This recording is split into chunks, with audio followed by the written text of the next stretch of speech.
Bonjour à tous et bienvenue pour ce nouveau format live sur les leviers de la gestion du temps avec l'Institut François Bocquet.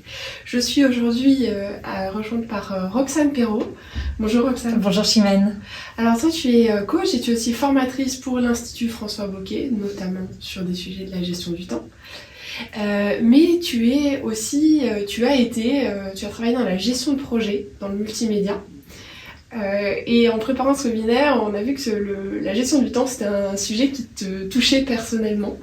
Est-ce que tu peux nous en dire un peu plus ? Oui, absolument. Il faut savoir qu'au départ, la gestion du temps, c'est pas forcément un domaine dans lequel j'excelle. C'est-à-dire que de nature, je suis plutôt bohème, je prends les choses un petit peu comme elles viennent, sans vraiment organisation, un petit peu comme ça vient. Et puis quand on arrive chef de projet, à un moment quand même, il faut arriver à se discipliner un petit peu, en sachant qu'on ne travaille pas tout seul, on travaille en équipe, et donc on ne peut pas faire vraiment les choses comme on veut. Donc je me suis moi-même intéressée à toutes ces techniques, toutes les choses qui pouvaient me permettre d'être mieux organisée, de mieux gérer mon temps.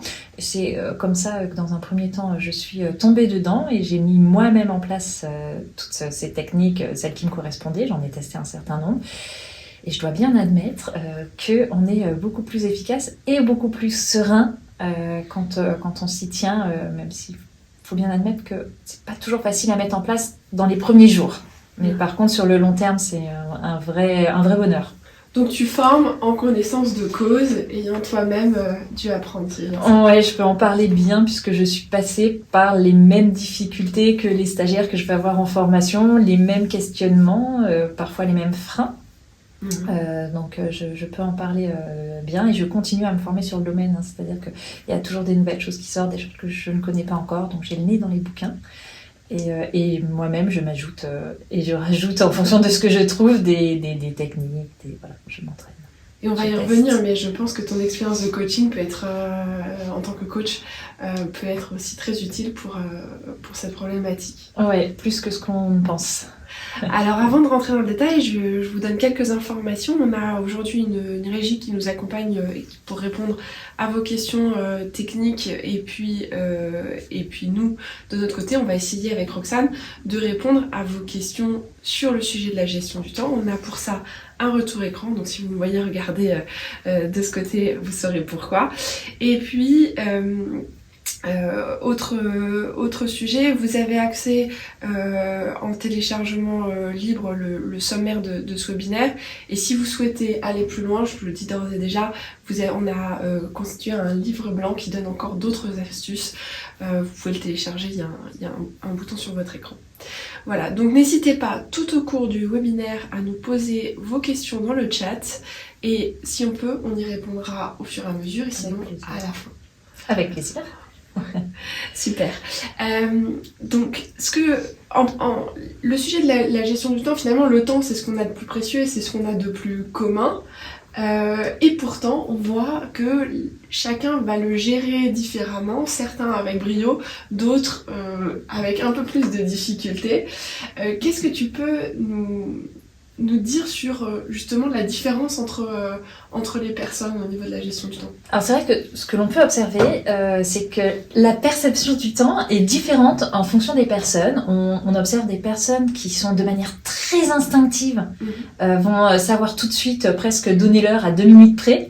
Ils savent exactement combien de temps il faut pour faire cette tâche. Et puis on a des personnes qui, au bout d'une heure, ont l'impression que seulement 20 minutes sont passées ou qui n'ont pas cette perception, très peu cette perception du temps. Et finalement, on est assez inégaux par rapport à ça. Et il y a un apprentissage à faire pour ceux qui ont une perception du temps un petit peu plus compliquée, qui va leur permettre justement après, ensuite, d'aller mieux gérer le temps. Parce que c'est un problème, justement. Quelquefois, on se retrouve face à des gens qui vont nous dire cet après-midi, j'ai l'intention de préparer telle ou telle chose, plus d'aller faire une course, plus machin. Et on se dit, mais ça rentre pas, en fait, le projet va jamais être fini. Oui, mais eux, ils sont persuadés que si. Et c'est ça qui est intéressant, c'est qu'on est vraiment dans des perceptions du temps. Il y a deux choses, il y a la perception du temps qui passe et il y a la capacité vraiment à anticiper combien de temps il faut pour faire certaines choses et la capacité à prendre tous les éléments en compte. Ça a un nom, ce problème ? Alors, ça a un nom. D'ailleurs, on peut parler de maladie du temps en règle générale. Et cette incapacité à la perception justement du temps, on va l'appeler la TEMPS-dinite. La tendinite, Ouais. c'est vraiment la difficulté à percevoir le temps qui passe, qui fait qu'à la fin de la journée, à 17h, on n'a fait que la moitié de ce que l'on avait prévu. Il peut y avoir d'autres raisons, mais pour certaines personnes, c'est une difficulté à planifier. C'est une problématique que l'on va appeler comportementale, sachant que la gestion du temps, en réalité, on a tous, enfin on n'a pas tous, mais toutes les personnes qui ont des problèmes à gérer leur temps, en réalité, ce ne sont pas pour les mêmes raisons. Pour certaines D'accord. personnes, ça va être plutôt comportemental, Ouais. comme ce qu'on vient de voir, la tendinite par exemple, et pour d'autres personnes, ça va être des difficultés relationnelles ou des difficultés organisationnelles. Ok. Et du coup, la manière dont on va répondre à la problématique diffère en fonction du diagnostic, j'ai envie de dire. Donc la première chose à faire, c'est donc de comprendre d'où vient... La première chose à faire, c'est de faire un travail de réflexion sur soi pour comprendre d'où viennent ses problèmes, d'où vient son problème. Est-ce qu'on est plutôt sur une problématique relationnelle, comportementale ou organisationnelle, pour pouvoir appliquer tout simplement les bons outils, parce que les outils ne sont pas adaptés forcément aux mêmes problèmes. D'accord. Alors donc du coup, ça a aiguisé notre intérêt sur ces différentes formes de problèmes. Tu nous as déjà dit que ce que tu appelais la tendinite, c'était plutôt de l'ordre du comportemental. Oui. Qu'est-ce qu'il y a d'autre comme type de problème dans la gestion du temps ? Alors, si on peut aller sur problème relationnel, par exemple, on peut aller sur une autre maladie du temps qu'on va appeler la WE-IT. Donc là, c'est donc le nom est assez évocateur. C'est basiquement l'incapacité à savoir dire non. Oui. Mais en réalité, ça recouvre plein d'autres choses. Ce sont des personnes qui prennent en charge des choses qu'elles ne devraient pas. Ce sont des personnes qui ne savent pas mettre de limites et les faire respecter. Ce sont également des personnes qui ont des difficultés à demander de l'aide. Donc, rapidement, elles se trouvent objectivement débordées parce qu'elles ont trop de choses à faire par rapport à ce que leur temps, leur budget temps leur permet de faire. Mais on dit que c'est relationnel dans le sens où, en fait, c'est à elles de mettre en place des limites, de discuter, de communiquer, d'apprendre à dire non quand c'est nécessaire, de mettre un cadre de travail pour qu'elles puissent rester dans un environnement de travail qui est efficace et serein pour elles. Donc c'est une problématique qu'on va appeler relationnelle. Quand tu parles de cet exemple-là, tout de suite le mot serein pour moi a du sens parce que ça me semble être les profils qui peuvent être le plus enclins à passer en burn-out ou être... Alors c'est pas les seuls. Ils peuvent, mais ce ne sont pas les seuls. D'accord. Parce que problématique du burn-out, il y a une composante... le burn-out, qu'est-ce que c'est ? C'est la rencontre entre un environnement de travail exigeant et stressant et une personnalité. Et en règle générale, on parle plutôt de personnalités qui sont extrêmement professionnelles, très perfectionnistes et qui ont des difficultés justement à mettre des limites et à les faire respecter. Donc c'est une somme de choses qui va amener à ce problème. Donc si on revient, donc tu nous as parlé déjà de deux aspects différents de deux maladies du temps. Qu'est-ce qu'il y a d'autre comme problématique qu'on peut rencontrer ? Alors, en problématique du temps, on va pouvoir rencontrer également ce qu'on appelle la chronophagite. Alors, étymologiquement, basiquement, c'est phage, c'est manger, c'est ce qui mange du temps, chronos, le temps. Donc, c'est ce qui va nous manger du temps. Et la chronophagite, on peut avoir ce qu'on appelle les chronophages humains. Donc, ça peut être les gens qui débarquent dans le bureau, les bavards, par exemple. Le voisin de bureau qui raconte sa vie, qui est un chronophage. Et nous avons les chronophages, je dis plutôt électroniques. On a beaucoup en ce moment. Les téléphones, les mails, les WhatsApp, les Teams, un petit peu tout ce qui peut nous envoyer des notifications assez régulièrement en cours de journée. C'est le fameux marché de l'attention qui essaye de grappiller notre temps. Qui essaye de grappiller notre temps, notre attention à droite, à gauche. Il faut savoir que cette problématique, c'est un problème pour la concentration. Parce qu'en réalité, quand on est sur une tâche qui est plutôt complexe, il nous faut un certain temps de concentration pour rentrer dedans. Et à chaque fois qu'un chronophage arrive, il nous sort de cette concentration. Donc on perd le temps de gérer le chronophage, c'est une première chose. Et on va ensuite perdre le temps de la reconcentration. Sur une tâche complexe, il nous faut entre 15 et 20 minutes pour arriver à un niveau de concentration suffisamment élevé. D'accord. Donc ça veut dire que en ayant même ne serait-ce qu'une petite notification sur le coin en bas à droite de mon écran que j'ai un mail qui est arrivé, j'ai déjà, même si je clique pas dessus, j'ai déjà perdu du temps. Même si on clique pas dessus, on a perdu du temps déjà. On perd du temps parce qu'on est déconcentré et qu'il va falloir se reconcentrer. Et on perd du temps parce que on n'a pas pu s'empêcher de lire le début du message qui se retrouvait dans la notification. Et que notre cerveau il est programmé pour répondre à partir du moment où il est sollicité et on va avoir notre cerveau qui ne pourra pas se reconcentrer efficacement sur la tâche tant qu'il n'aura pas solutionné le problème qui se trouvait dans le mail. Donc on a notre cerveau là qui est en train de travailler sur deux choses en même temps et en réalité il est moins efficace quand il travaille sur deux choses en même temps. C'est la fameuse charge mentale. Là on va avoir trop de choses à penser en même temps. Ouais. Du coup il y a certaines personnes qui vont s'en rendre compte et qui vont s'en débarrasser en répondant aux mails. Ce qu'il faut faire une fois qu'on a été dérangé, bien entendu, mais le mieux, ça reste de ne pas être dérangé par le mail. Voilà. Sachant que, de mémoire, les dernières études sur le sujet disent que justement, on n'est pas multitâche, personne n'est multitâche. On n'est pas. Pas plus les femmes que les hommes, contrairement à l'adage. Et donc, de facto, même si sur le même temps, on va être moins efficace. En fait, on est moins efficace, c'est-à-dire qu'on ne fait pas en même temps, on fait de manière successive sur des petites plages. Ça peut donner l'impression qu'on fait en même temps, mais en réalité, non. En réalité, on ne fait qu'une chose à la fois. D'accord. Donc ça, c'était la... Donc peut-être avant même de faire la synthèse, en termes d'astuces pour préserver sa concentration, on est déjà sur limiter les notifications, c'est ça que je dois apprendre. On est déjà sur limiter les notifications, c'est-à-dire qu'il ne faut pas hésiter quand on est sur une tâche vraiment complexe à couper les mails, couper les notifications. Alors je parle des mails, mais ça vaut pour les Teams, ça vaut pour le WhatsApp, tout simplement parce que quelque chose que vous pourriez faire en 1 heure sur une plage de concentration extrêmement élevée sans être interrompu, ça va vous prendre 1h30, 1h45 si vous êtes interrompu. Alors, je vois pas de questions à ce sujet, mais j'ai un peu l'habitude, quand on évoque ce type de questions, que les gens nous disent « Bah oui, mais si j'éteins mes mails, je risque de passer à côté d'une urgence. » Qu'est-ce que tu peux répondre ou qu'est-ce que tu réponds à ce type de questions en stage ? À part certains métiers très spécifiques qui sont liés à la gestion de l'urgence par mail, il y en a certains, mais si je mets ça à part, un mail n'exige pas une réponse dans les 5 minutes.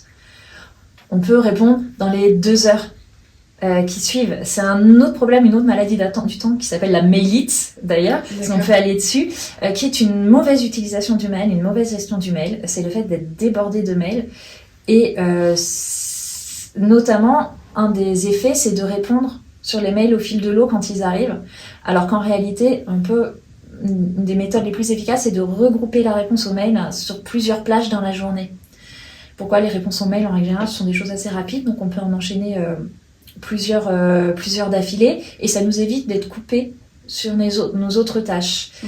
La mailite, c'est un sujet un tout petit peu à part, dans le sens où, comme l'autre maladie du temps qu'on appelle la réunionite, je pense que celle-là, elle est très claire pour tout le monde. La fameuse réunionite Covid. Alors en plus, on l'a vécu pendant le Covid, il y avait encore plus de réunions, voilà. Et cette réunionite et la mailite comme la réunionite, ce sont des problématiques organisationnelles, vraiment, sur lesquelles mes stagiaires peuvent jouer, mais partiellement parce qu'il y a une question d'organisation d'entreprise derrière également. Par contre, il y a des astuces pour rendre une réunion vraiment efficace, pour qu'une réunion ne dure pas 2 heures, mais qu'elle rentre dans les 45 minutes, il existe des choses. Maintenant, c'est vrai que si on est dans une entreprise qui convoque des réunions 4 fois par jour, il y a des astuces pour limiter un petit peu ce que ça prend, mais ça nécessite plutôt un changement organisationnel au niveau de l'entreprise. Ces astuces dont tu parles, que tu évoques, est-ce que tu en parles en stage aussi ou... Bien sûr, oui, on va voir les réunions efficaces et la bonne gestion des mails, soit pour se protéger un maximum, soit sachant qu'on est dépendant voilà, c'est vrai que si on a 15 collègues qui nous mettent systématiquement dans la boucle, même quand ça ne nous regarde pas, on reçoit trop de mails et ça nécessite aussi une problématique relationnelle d'aller les voir pour leur dire c'est pas nécessaire que je sois informée sur ce sujet, ou fais-moi juste une synthèse une fois que la problématique a été réglée. J'ai pas besoin de voir les 20-30 mails qui passent. Donc je retiens déjà pour les gens parmi nous qui seraient atteints de réunionite, de mailite ou même de chronophagite, que on va essayer de concentrer le suivi ou les interactions sur certaines plages horaires, c'est ça, et de couper donc les notifications. Surtout pour la mailite, il y a un premier apprentissage à faire, c'est d'être très conscient du fait que un mail, on n'a pas besoin d'y répondre dans l'instantané. C'est pas un outil. Normalement, ça n'est pas un outil de l'instantané. Le mail, on a le téléphone pour ça. Okay. Donc c'est le premier apprentissage à faire, c'est ça. Peut-être que ça vaut le coup aussi d'en parler à ses collaborateurs ou ses collègues quand on change d'habitude. Alors, si vous avez eu l'habitude de répondre en 2 minutes au mail, il est sûr que si vous changez votre manière de faire, vous allez avoir des collègues qui vont débarquer dans votre bureau pour vous demander ce qui se passe. Donc, ça nécessite effectivement un petit peu de communication et d'expliquer que vous mettez en place un nouveau processus et qu'il n'y a pas d'inquiétude à avoir, que vous répondrez aux mails en temps et en heure. Par contre, ça pourra prendre 1 heure, 2 heures en fonction des plages que vous avez définies dans la journée. Oui. Et là, je peux simplement faire un témoignage, les gens s'habituent. En tout cas, dans mon cas, ils se sont habitués. Oui, très bien, mais on a beaucoup de freins en pensant que les gens ne vont pas comprendre, mais dans la plupart des cas, c'est faux, les gens comprennent très très bien parce qu'ils ont les mêmes problématiques, ils peuvent même être un petit peu jaloux. Voilà. Alors, je vois qu'on a déjà quelques questions qui sont arrivées. J'en profite pour regarder. Bonjour, si urgence, on a Aude qui nous dit bonjour, si urgence égale appel. Voilà, donc ça confirme ce que tu disais, Roxane. On avait aussi Edwina qui nous disait, je pense que c'était plutôt sur la problématique relationnelle, difficile de dire non aux supérieurs. Alors, c'est une question qui revient régulièrement en stage. Déjà, la première chose, les supérieurs, ils sont comme vous, ils sont des êtres humains et ils sont capables de comprendre vos problématiques. Oui. Donc, difficile déjà ne veut pas dire impossible, c'est la première chose. Quand vous êtes un supérieur qui vous demande de faire une tâche en plus et que vous êtes déjà débordé, une des techniques que l'on peut donner en stage parmi d'autres, ça va être de lui demander, de lui expliquer simplement, dire voilà, moi, si je prends cette tâche, je peux le faire, mais ça veut dire que je n'ai pas le temps de faire d'autres tâches et c'est à votre supérieur de prioriser.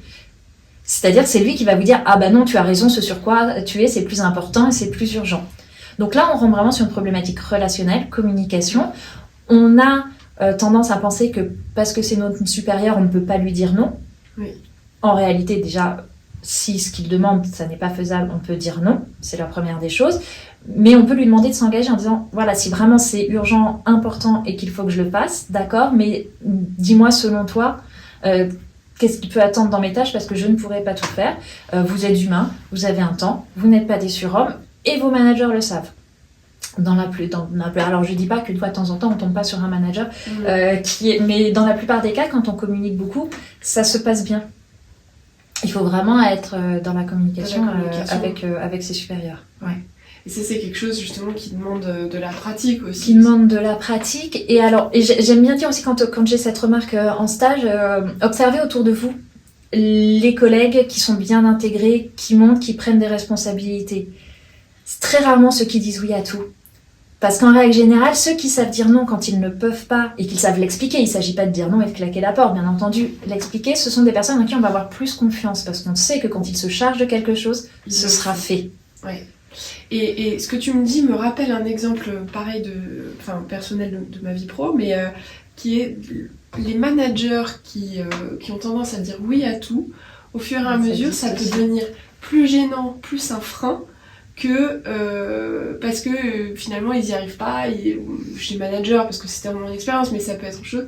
Et donc on se retrouve à attendre quelque chose qui ne vient jamais parce qu'ils sont surchargés. Et c'est plus anxiogène que quelqu'un qui va juste dire non, je suis pas capable, désolé, trouve une autre solution. Ouais, tout à fait. Et c'est en plus plus respectueux de la personne en face de lui dire bah non, désolé, je ne peux pas, d'expliquer pourquoi, que de lui dire oui et de faire traîner, de ne pas lui donner de visibilité, voire de ne pas faire du tout. Parce que la personne ne compte pas sur nous et donc elle a la possibilité d'aller trouver une solution bis. Qu'on ne lui laisse pas si on lui dit oui. Ouais. D'où l'importance de savoir gérer son temps. Petite question, tu nous as donc parlé de plusieurs maladies du temps, on en a déjà évoqué 4 si je me trompe pas, 5, donc je me trompe, et est-ce qu'il en reste d'autres? Il en reste la 6e, qui est ma petite maladie chouchoute, c'est ce qu'on appelle la lipophilie, donc L-I-F-O, philie, c'est pour last in, first out, donc en anglais, le dernier arrivé, le premier traité. D'accord. Ça veut dire quoi? C'est l'incapacité à prioriser ses tâches de certaines personnes et à les traiter au fil de l'eau quand elles tombent, sans aucune organisation. Donc là, on est sur une problématique double qui est organisationnelle et comportementale. Parce que le lithophile, bon, il y a un problème d'organisation, très clairement, mais pour certains d'entre eux, c'est un problème comportemental. On l'appelle aussi le pompier pyromane. C'est-à-dire que ce sont des personnes qui aiment avoir l'air tout le temps et toujours très occupées et qui du coup se surchargent ou laissent plus ou moins volontairement traîner leurs priorités de manière à pouvoir les faire dans l'urgence et être un petit peu sauveur. Regardez, j'ai réussi à le faire alors que j'ai pas beaucoup de temps. Quand tu parles de ça, moi, ça m'évoque l'étudiant qui fait son devoir à la dernière minute. Alors, on a tous été étudiants. Alors, je ne sais, étudiante, je faisais ça. Je m'y prenais à 18h la veille pour rentrer à 9h le lendemain matin. Pour plein de raisons différentes. Et c'est vrai qu'on a l'impression, quand on est sous stress, on a l'impression d'être extrêmement efficace. On est content. En 3-4 heures, on a terminé à 2h du matin, on a fait notre exposé, on est content, on a l'impression d'avoir été hyper efficace. En réalité, on aurait pu le faire en 3-4 heures à un autre moment, dans des meilleures conditions, et on aurait probablement eu un meilleur exposé. Alors, pour se rapprocher de cette thématique un peu de planification, avec Roxane, on vous a préparé une petite étude de cas. Donc, on est jeudi matin, il est 9h, et vous avez une réunion prévue à 11h. On va vous demander donc de répondre à un petit quiz avec nous. Vous avez donc 2 heures que vous pouvez consacrer à un certain nombre de tâches. Vous aviez noté sur votre to-do, votre fameuse to-do list, 5 choses. La première option, vous pouvez en traiter une ou plusieurs selon ce que vous pensez, voire toutes si ça vous semble pertinent. La première option qu'on vous propose, c'est de vider votre boîte mail. Vous avez quand même 47 mails non lus. La deuxième option, c'est de préparer la réunion de 11h. La troisième, c'est de rappeler un client insatisfait pour le rassurer et lui proposer une solution. Ensuite, vous avez l'option de ranger votre bureau qui est assez désordonné, il y a pas mal de feuilles dessus. Et puis, cinquième option, une des photocopieuses est en panne et donc vous décidez de faire venir le service technique pour la réparer. Alors on voit déjà que certaines personnes commencent à répondre, on vous laisse quelques instants, parce que ça c'est une problématique qu'on a tous rencontrée, qui va nous aider donc à parler de priorisation. Alors, on a une majorité déjà de gens qui décident de préparer la réunion de 11h. Personne encore pour la photocopieuse, ma pauvre photocopieuse. La boîte mail. Bon, la boîte mail, c'est vrai qu'on vient déjà... On vient de le dire, la boîte mail. On vient de dire que... Ah, ça y est, la photocopieuse vient d'être réparée. Ouais. Et la boîte mail vidée. Il faut regarder quand même. Ouais. Ok, donc on vous laisse encore un petit peu de temps. Très bien. Alors on voit que 61 en quelques instants, ça bouge encore un tout petit peu. La tendance reste quand même assez stable. Alors je vois une petite... voilà, on va fermer les votes.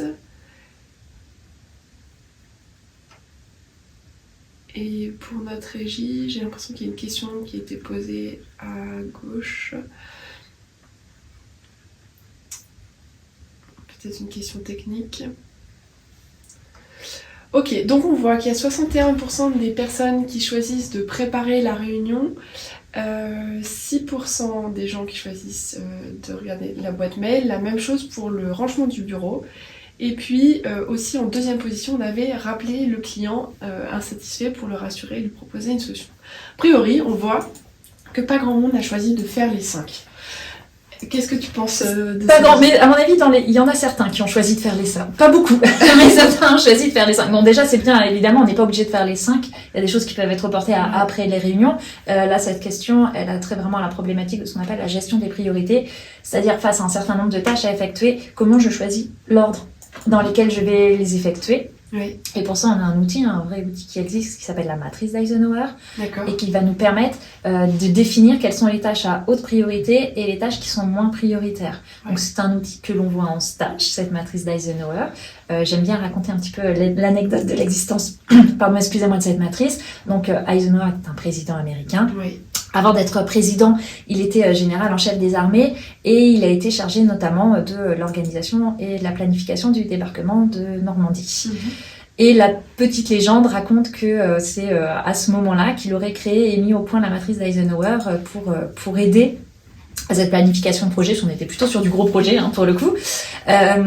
Et alors je dis la légende parce qu'en réalité, alors c'est difficile de retrouver vraiment ce qui s'est passé, mais en réalité il paraîtrait que le général Eisenhower aurait plutôt piqué une grosse colère, oui. au cours de laquelle il serait énervé, il aurait une phrase un petit peu choc que quelqu'un d'autre aurait utilisé pour créer cette matrice.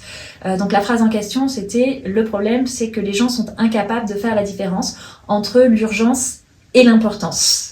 On sent un peu la colère derrière. Ouais, c'est ça. Voilà, je pense que ça devait pas se passer tout à fait comme il voulait, et lui qui devait certainement avoir une vision naturellement très claire de ces composantes-là, s'est rendu compte que c'était pas forcément le cas pour tout le monde. D'où l'intérêt de cette matrice, c'est un petit peu d'uniformiser, même pour ceux qui ont des difficultés à appréhender la notion d'importance et la notion d'urgence. D'accord. Donc, alors c'est quoi justement? Alors voilà, pour expliquer rapidement, dans la notion d'urgence, on a une notion de délai court, c'est-à-dire que les choses doivent être effectuées dans un délai rapide. Oui.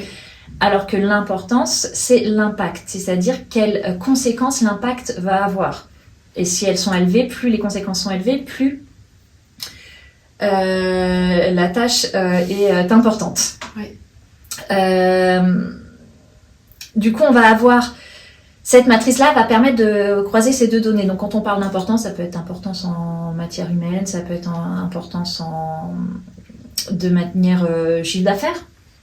Et on va croiser ces deux données. C'est-à-dire qu'on va avoir les tâches A, par exemple, qui sont à la fois importantes et à la fois urgentes. D'accord. Donc là, on passe de tâches haute priorité, qui sont à faire dans un délai très court, sinon les conséquences seront très élevées. Et là, si je reprends un petit peu le questionnaire, par exemple, on va avoir un arbitrage à faire. Par exemple, je pense le client insatisfait, le rappeler. Si c'est un client qui fait 60% de votre chiffre d'affaires, je vais vous conseiller de le rappeler très rapidement, parce que s'il s'en va, ça va être un très gros problème. Maintenant, si on parle d'un client qui fait 0,001%, bon, c'est pas que les petits clients sont moins importants, mais objectivement, on ira le rappeler après la réunion et on privilégiera effectivement la préparation de la réunion. Maintenant, si voilà, c'est votre gros client, votre client principal, il est vraiment très très mécontent, on va le rappeler en haute priorité. Donc ça veut dire que par rapport au test, au petit questionnaire qu'on vient de faire, première étape, se poser la question, est-ce que la tâche elle est importante, est-ce qu'elle est urgente, c'est ça? Exactement, c'est aller voir le critère d'importance, c'est-à-dire le critère d'impact, et le critère d'urgence, c'est-à-dire les conséquences en termes de délai. Alors maintenant, qu'est-ce que je fais? Imaginons j'ai une tâche qui est urgente. Comment je fais pour distinguer en fait si j'ai une tâche qui est urgente et on n'est pas sûr de l'impact? Je fais quoi? Là, ma photocopieuse en panne, par exemple, puisque elle était dans la question, c'est quelque chose d'urgent parce qu'on va pas laisser une photocopieuse en panne pendant plusieurs mois d'affilée. Maintenant, si il y a d'autres photocopieuses dans l'entreprise, ça peut attendre. C'est-à-dire que les conséquences sur l'entreprise ne sont pas énormes. Donc ça va être quelque chose qu'on va pouvoir soit déléguer, soit repousser. Alors que les tâches A, déléguer ou reporter. Ouais, ça dépend. C'est les deux options qu'on a. Ces deux options. Le matin, on arrive, par exemple, on se rend compte que la photocopieuse est en panne. On peut soit déléguer, c'est-à-dire je prends 10 secondes pour envoyer un mail à quelqu'un, s'il te plaît, appelle le service technique. Ouais. Soit on peut se dire que ça peut attendre après la réunion. Ouais. Ok. Voilà. Et on va privilégier d'autres choses. Et l'erreur qu'on commet souvent sur cette matrice, c'est donc sur les tâches qui sont importantes mais qui ne sont pas nécessairement urgentes. C'est-à-dire que ce sont des tâches qui ont une haute valeur ajoutée pour le service, pour l'entreprise, mais pour autant elles n'ont pas un délai court, elles sont faites plutôt sur du long terme. On a tendance, ces tâches, à les repousser face à l'urgence jusqu'à arrive le moment où on arrive vraiment, elles deviennent des tâches A, c'est-à-dire à la fois importantes et à la fois urgentes, et on les fait, et dans des mauvaises conditions, et on est Donc la qualité est moindre. On est sur de la moins bonne qualité et on est surtout sur un plus haut niveau de stress. Donc pour ces tâches finalement qui sont importantes mais pas urgentes, là ce que toi tu préconises c'est plutôt de planifier, c'est ça ? Il faut les planifier. Ces tâches-là, elles doivent être planifiées, c'est-à-dire qu'on doit avoir sur notre agenda des plages de travail qui sont bloquées pour pouvoir avancer sur ces tâches-là. Donc quand je parle de tâches de bloquées, on en revient à ce qu'on disait tout à l'heure, donc notification coupée, et on travaille vraiment sur ces tâches-là et sur la planification. On essaye d'avoir un petit jeu de latence pour pouvoir gérer les urgences qui se présentent. Les urgences importantes. C'est-à-dire qu'une tâche B que l'on a planifiée, c'est la tâche qui est importante mais qui n'est pas urgente, on ne va l'arrêter que pour traiter une tâche A. Donc c'est-à-dire, attends, je récapitule pour moi, c'est que à la fois je dois me poser la question tous les jours de ce qui est important et urgent, mais aussi en amont, pour pouvoir planifier, bloquer des créneaux juste sur les tâches de fond en fait, des tâches importantes mais pas urgentes. Plus me calculer une petite marge d'erreur chaque jour, c'est ça ? Et chaque jour, on va pouvoir aller voir cette marge d'erreur, justement. C'est-à-dire que c'est l'outil de planification long terme. C'est-à-dire que je m'assure de faire mes tâches importantes.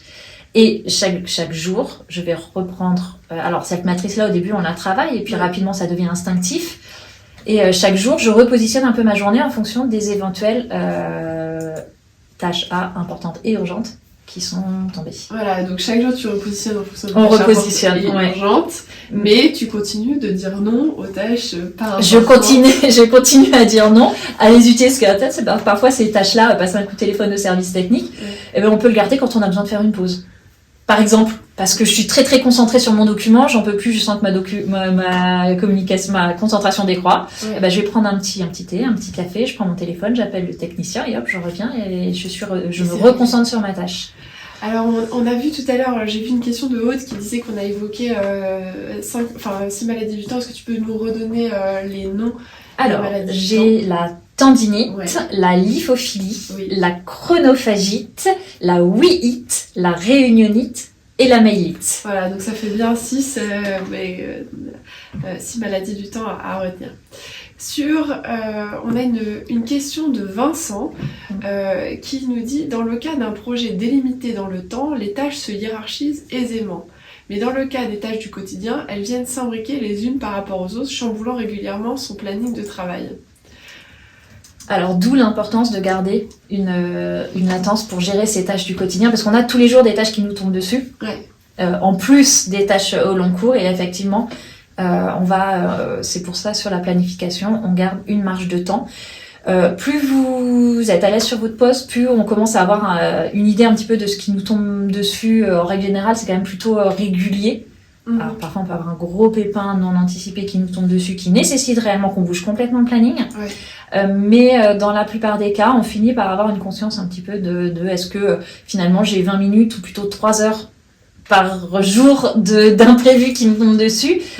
C'est pour ça que je reviens un petit peu sur ce que je disais au départ, c'est parfois se chronométrer, c'est intéressant pour avoir surtout si on a une difficulté à visualiser et à percevoir le temps qui passe, pour avoir une vraie idée concrètement de combien de temps nous prend telle tâche. Donc c'est un peu comme tenir un journal. D'ailleurs, je crois qu'il existe des outils digitaux aussi maintenant pour mettre des chronomètres. Ouais, on peut alors c'est pas un outil digital au départ, mais la technique du Pomodoro, par exemple, qui est beaucoup utilisée pour la concentration, alors qui aide énormément à la concentration, mais qui aide également pour ceux qui ont du mal à appréhender le temps qui passe.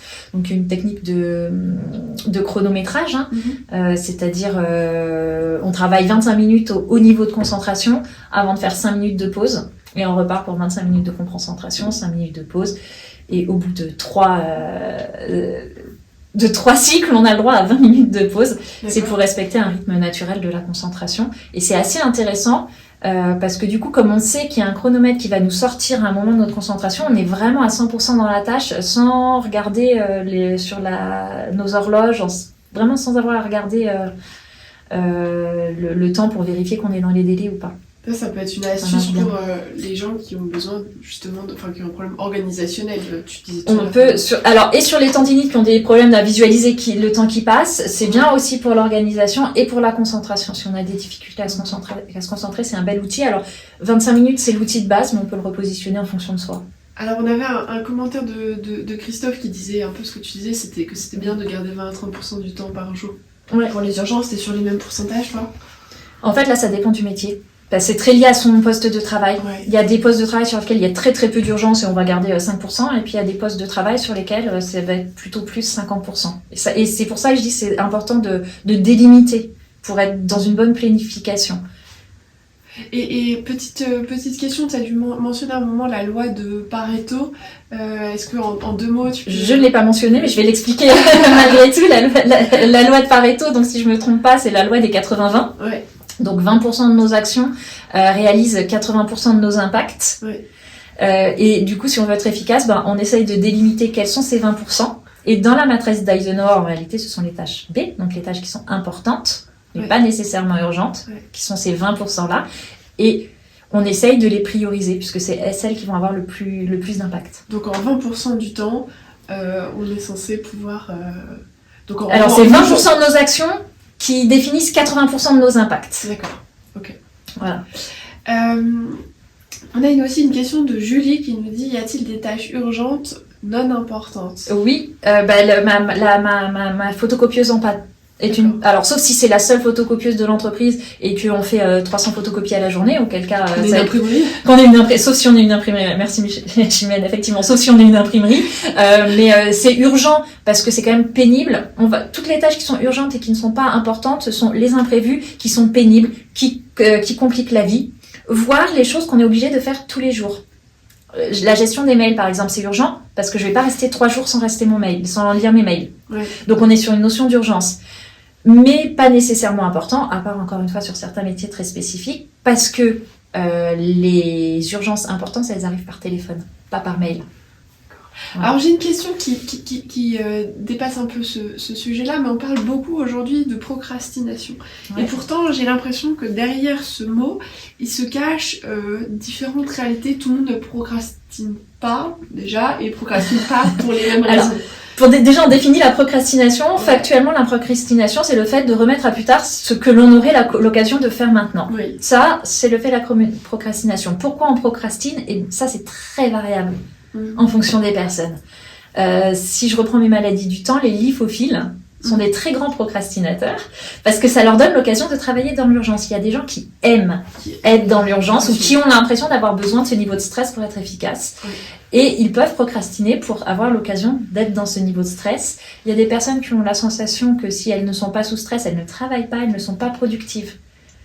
Et du coup, elles vont beaucoup procrastiner. Après, on a de la procrastination de tâches. C'est-à-dire, finalement, je procrastine pas toujours tout le temps.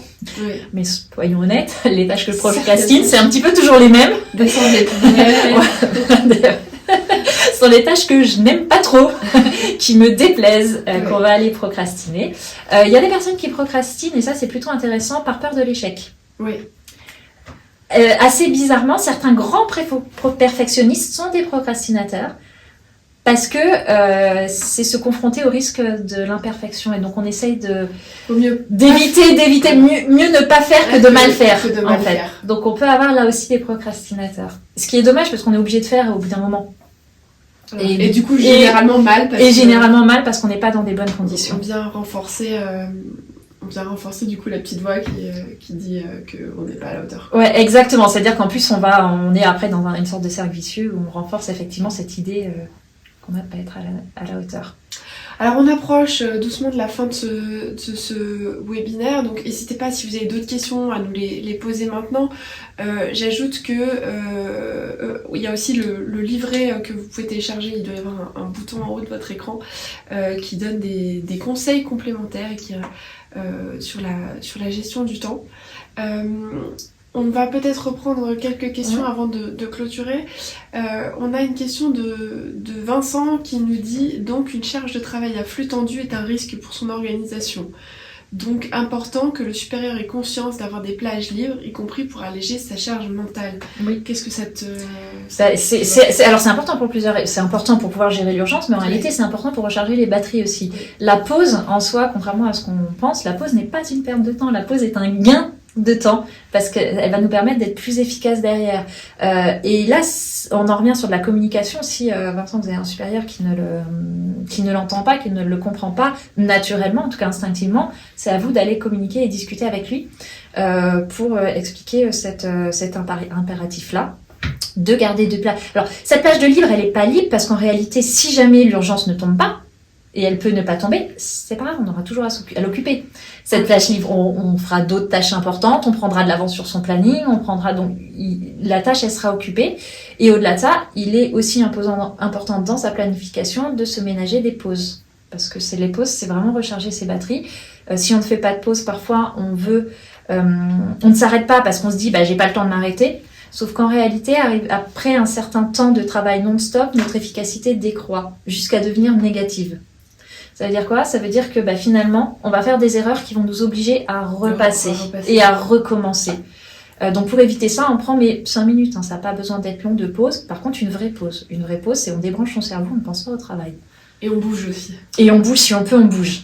Donc on se lève, on va boire un verre d'eau. On se lève, il y a plein de types de pauses différentes. On peut faire des pauses intellectuelles, des pauses émotionnelles, des pauses physiques. C'est des choses qu'on peut voir en stage aussi. Il y a différents types de pauses en fonction de sa sensibilité qui permettent de vraiment débrancher. On fait ça la pause chrono-minute, c'est-à-dire qu'est-ce que je peux faire en 1 minute qui me permet de couper... de relâcher de la pression et de reprendre dans des bonnes situations. On a une question de Sandrine qui nous dit quid de l'organisation en télétravail. D'ailleurs, est-ce que tu as vu des changements sur la gestion du temps depuis que le télétravail est de plus en plus populaire ? Alors, pour la plupart des personnes que j'ai pu rencontrer, c'était plutôt positif.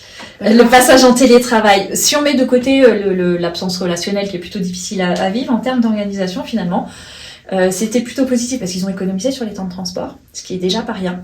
Oui. Mais aussi, ils ont économisé sur les chronophages. Oui. Qu'est-ce que sont C'est-à-dire quand on est chez soi, on est moins dérangé par le collègue qui vient nous chercher pour boire un café, par les collègues qui parlent à côté.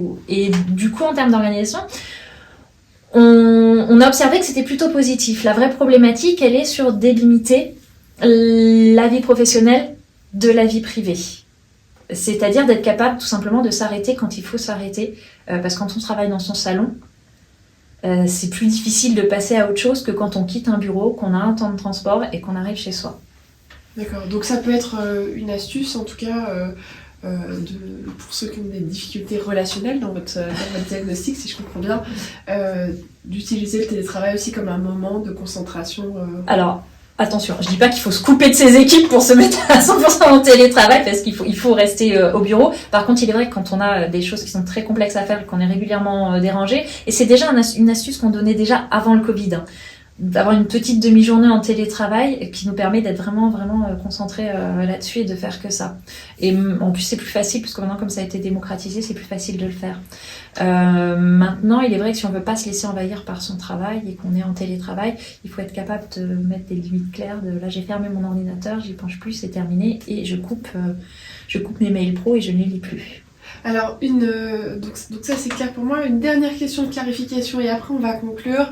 On a Marcel Thomas Michael qui nous dit entre urgence et importance, qu'est-ce qui est prioritaire étant donné que certaines tâches importantes sont à fort impact. Est-ce que tu peux celle-là. Donc ce sont les tâches. En fait, je croise les données, c'est-à-dire que j'ai des tâches qui sont importantes et urgentes, qui sont prioritaires.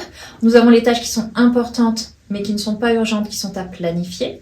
Nous avons les tâches qui sont urgentes, mais qui ne sont pas importantes, qui sont à déléguer ou à reporter. Et enfin, on a les tâches qui sont peu importantes et peu urgentes, à reporter, voire parfois à supprimer. Et quelquefois, ne serait-ce qu'en les reportant, elles se suppriment d'elles-mêmes. Et parfois, elles disparaissent d'elles-mêmes, à force de les reporter. Par contre, on évite effectivement, comme le dit Marcel Thomas, une tâche qui est urgente et importante, on évite de la reporter, elle ne va pas se régler d'elle-même, celle-là. D'accord. Alors donc on arrive à la fin de ce webinaire. Si tu devais laisser un seul message pour les personnes qui nous écoutent, une chose à retenir, avant de venir te retrouver en stage bien sûr. Alors une chose à retenir, je dirais que dans le cadre de la gestion du temps, il faut ne pas hésiter à regarder sa propre responsabilité dans les difficultés que l'on rencontre. Parce que dans la plupart des cas, alors il arrive que des personnes soient objectivement trop débordées et que ce ne soit pas possible, dans la plupart des cas, on a une part de responsabilité dans ces difficultés-là. Et c'est plutôt une bonne nouvelle, en réalité, parce que ça veut dire que vous pouvez jouer dessus, vous pouvez changer les choses. Voilà, contrairement au fait de subir où on ne peut rien faire. Donc la première chose, commencez à regarder là où sont vos difficultés, vos problématiques, là où vous êtes partiellement responsable de ces difficultés. D'accord, donc si on veut aller un peu plus loin dans l'analyse et puis te rencontrer, travailler avec toi sur les leviers de la gestion du temps, on peut... Où est-ce qu'on te trouve On me trouve à l'Institut François Bocquet. Donc voilà, il faut appeler l'Institut François Bocquet. Et donc voilà, n'hésitez pas à venir en stage ou à nous appeler, vous avez aussi un bouton en votre écran. Merci à tous pour ce format live. Merci beaucoup Roxane. Avec grand plaisir. Et puis à très bientôt pour une prochaine vidéo. Avec plaisir, à bientôt. Au revoir.